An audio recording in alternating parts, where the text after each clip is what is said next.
Greetings, comrades! My name is DimAurora, and welcome back to From the Depths. Now, as you all probably know by now, we recently finished off the Deepwater Guard in the standard campaign.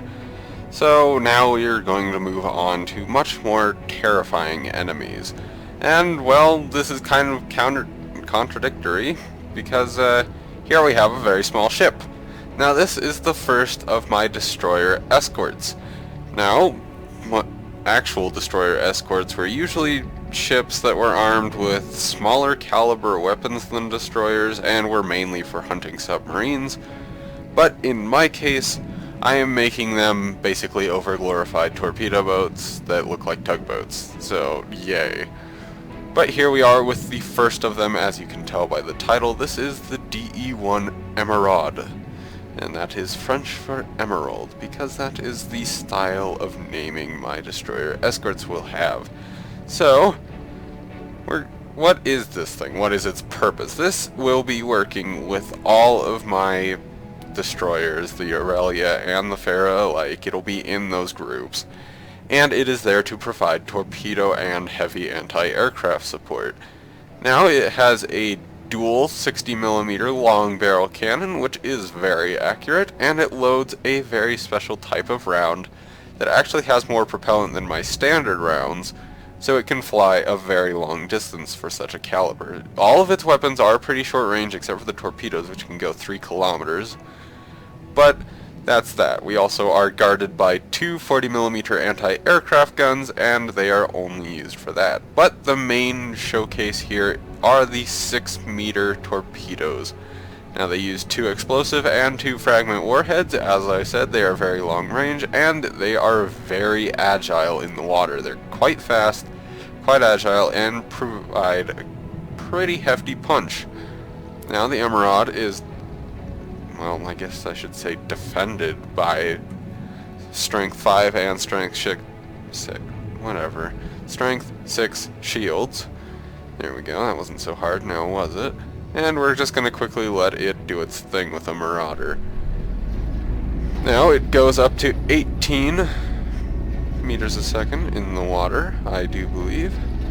Yes, I was correct. Goes up to about 18.5. So we can see the torpedoes are laying down a devastating blow there, and pieces everywhere. Now the 60 mils aren't belt fed. I could have made them belt fed,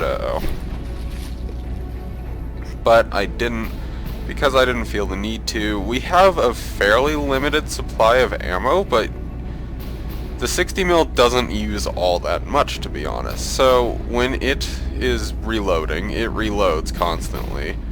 This ammo doesn't cost all that much, if that makes sense, so the shells really don't affect how many. That's gonna hurt? Nope. There's the 6 meter, or the strength, I keep calling them meter shields. The strength 6, that's apparently the word of the day. Strength 6 shield there, showing off, and we have the only injector engine I think I will be using. It is a very efficient injector engine for being an injector engine. I think it just shot itself. Yes, it did. And the entire purpose of this thing is to be a small support, and it only takes up 847 blocks. So you can have multiple of these things along with the whole swarm of Farahs and Aurelias. I might have a better destroyer in the future. Here's some stats on it. I got it to a perfect 18,500 material cost. Don't know how I did that, but it's really funny.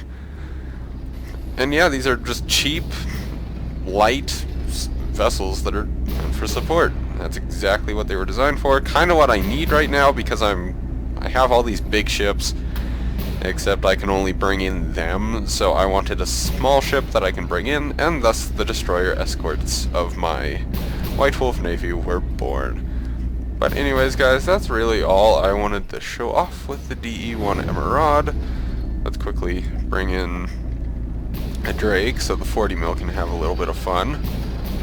There's the 40 mil going off. Uses the same Sable round as all my other ships. This has no anti-missile defenses, none of that, just because it's meant to be light, and I wanted to keep it that way. Future destroyer escorts will probably have missile defenses because that's kind of useful. But against what we'll be fighting, and since this will be in a pack of things that have missile defenses, I didn't feel the need to. But then again, every single ship in my lineup has been subject to change multiple times, and thus I bet the Emeraude will too. But anyways, guys, as for now, DimAurora signing off. You killed neither of them. Congrats, Emeraude.